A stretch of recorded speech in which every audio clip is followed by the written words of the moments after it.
Hi, Blake Walley of the New American Media, and I am here at Politicon in Los Angeles, California, talking to the people here, getting their political opinions, of course. So what we're asking is, if you were president for a week, if you had a pen and a phone, and you could make some serious changes on three major issues that are controversial for us in America, we want to know how you would solve those. So the first one we're going to do is about the issue of guns.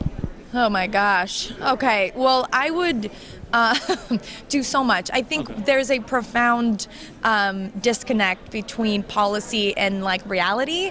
The reality is we have gun violence and mass murders and suicide murders at a rate that's 20-fold the amount of other developed nations.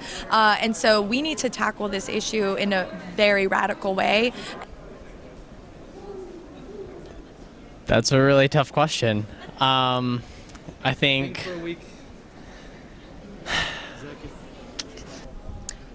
I think that you don't. I don't believe that more restriction equals safety. I believe that the fear-mongering for that is creating more problems. It's a tricky topic, but I do feel that it's a personal choice, and I challenge the president to walk out of his door without his security and see what he says about it then. Really good question. All right, so how would I solve gun control? Okay, first of all, I think we need to have more training for those who want to purchase or acquire a weapon. I also think, there we go. So I want to make sure there's more training, right? You need a license to drive a car. You should have a license to drive, to fire a firearm.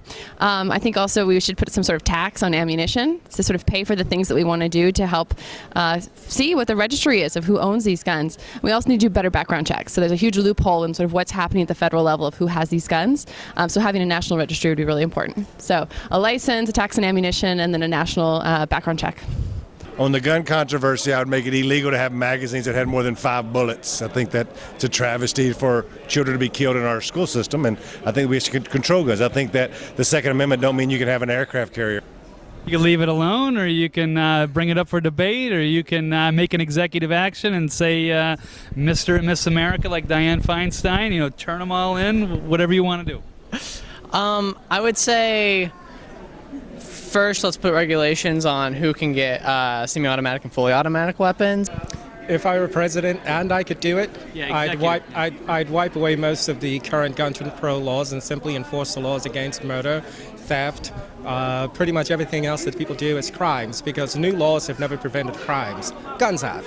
Oh yeah, I just think I don't see the value of guns. I really don't. So I'd say just ban guns. Mr. and Mrs. America, turn them all in. All right, you heard it here. Okay. We'll go to the second one. On the next issue, no worries. Trolls are fun. We'll start with you on this one. The second question would be on how do we solve the issue of the global warming, climate change? You used air quotes when you said global warming and climate change. Well, some people may or may not, so I'm just trying to stay neutral. well, I think it depends what part of the world you live in where you're going to believe it's warming or not. So there are catastrophic events happening in different places, and it is attributed to climate change. So I don't want to say this side's stupid or that side's stupid. It's well, the second issue would be the whole, climate change, global warming. How would you solve that issue? Yeah, it was interesting. There was somebody yesterday who was speaking about this kind of during one of the sessions, and they were saying that the actual cost of addressing climate change is greater right now than the actual money that will be saved through climate change reductions. And I think that's the wrong context to bring to the conversation. I think we have to first off admit to ourselves that we're going to need to spend money for a serious amount of time to address this issue. We're going to have to invest. It's not going to be something that's going to have a return immediately in the near future. Well, I would start by making it illegal to deny facts when it comes to climate change. Yeah, I would totally do that. This is why you got to vote for me. I just would take all kinds of radical action. No, just like a big debate to figure out who's telling the truth once and for all, or is it all settled? No, I mean, climate change is a thing. Again, there are many, many other developed nations that have recognized this and who are not having this debate anymore. Recognizing that it's a problem is the first step for whether you're an alcoholic or you're a climate change denier. Stop denying it and let's take action. Let's, tax corporations on it. Let's incentivize companies and people in our economy, job creators, to be environmentally conscious. I think we need to quit pumping CO2 into the air. I think that there has to be a limit on what is going into the air that is warming the earth. Well, human beings can't solve climate change. Climate changes all the time. There was one time when England was the best place to grow wine grapes. Now it isn't. Climate always change. Right. Now the climate change agenda, the political agenda and the legislative agenda that surrounds it, I just kill all that. Kill it all. It's nonsense. You're accomplishing nothing. Well, according to the NOAA, we're 1.24 degrees Fahrenheit over the 20th century average. Are you sure you're not? And in the frightened of that? 1970s, they were going the other way. But they're only 38% sure that's right, yeah. Climates are always changing. And the 4.5 billion. That's the way it goes, and you cannot legislate that out of existence. Find ways to just incentivize renewable energy and also find ways to reduce our nation's impact.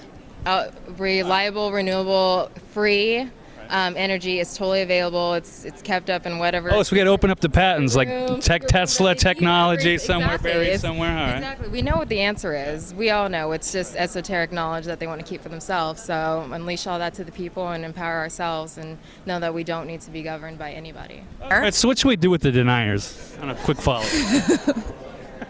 Ban them. No. What should we do with the deniers? I think we should put educate. Round them all up and put them in FEMA camps. Yeah. Right. No. I do not endorse that. No. Let's all just get on the same page and teach kids and teenagers and politicians about what the environment is. All right, sounds good. Well said. So the last issue that you're going to solve for America is the wealth inequality. Yeah. Rich versus poor. How are we going to fix that?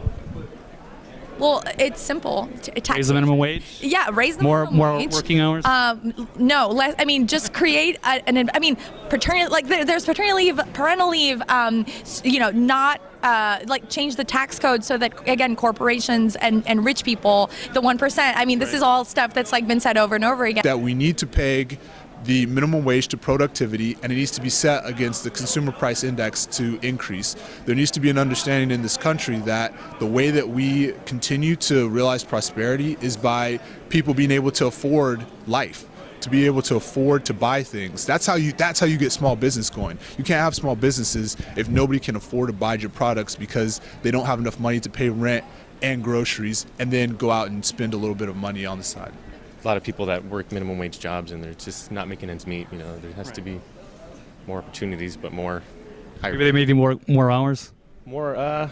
Think 40's enough. I think 40's not enough. 40's solid for a lot of people that work, part-time jobs. Or full-time. Maybe they're students or their parents, and 40 hours is, I'd say, the max. Less think people need to work more and they need more structure in their lives. They have too much free time. I think people have enough work. Okay, fair enough. I am the social worker on this one. Minimum wage has to go up significantly. This is the easy one. What you do is you have people pay the same amount of taxes. The thing now is not people paying too much or too less, is that the corporations never really pay any taxes, and rich people have lawyers and lobbyists to make sure they don't have to pay as much. It's pretty common sense that if everybody paid the same amount of taxes, we wouldn't have this wealth disparity.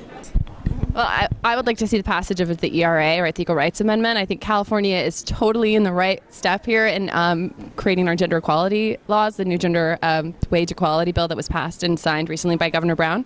So I'd like to see the United States take that on. There was a recent study by McKinsey that said, I think, if the entire world opened up opportunities to women the way that men have the same opportunities, that our global economic impact would be an increase of $28 trillion. So if you imagine the United States, if women had the same opportunities or paid the same as men, what that could do to our average, right? The GDP, all of the sort of things that we do to quantify what income is brought into the United States. And the more women are paid, the more families have, which really helps, I think, that disparity. They've always been wealthy, they've always been poor. You can't legislate it out of existence. What you can do is simply get rid of a lot of the government intrusions and the state intrusions into life, liberty, and property. People are born property owners, and yet we restrict it. We restrict people's ability to rise up, and therefore we manufacture more poverty to give politicians the better reason to trumpet the rich versus poor line. Get rid of all that. Get the government out of the way. You'll see people achieve their own initiative, and those who can't simply cannot. Society's there to help people out when they genuinely need it, but we have to get out of the way. You get money out of politics. So that's the first thing I would take care of. I mean, Citizens United was a just huge blow to everything that America stands for, and so definitely rewrite that legislation, because that is the root of all these issues. It is money in politics, and if we don't get money out of politics and legal bribing, we will never ever solve any of these issues. Well, like I said, this is your chance to be the king, man. We want you to lay down the law for everybody. I think it seems in education reform. There's no debate. You get to make the choice. What are we doing? I'm reforming education. That's what I'm doing. I'm reforming education. That's good. No, that's good. That's fair. All right. To make it to where people have practical skills, to where they can get higher paying jobs. And Empowering everyone to build a better America. All right. Sounds good. No. I think that's good. Yeah. Thank you for your time. Okay. Okay. Do you want to run with me? Do you want to be my VP? Sure. Would you do it? Absolutely. Okay. Absolutely. You heard it right here. Formal announcement. Liz and Blake running. All right. Against Kanye in 2020. Yep. Versus Kanye. Win-win for everybody. All right.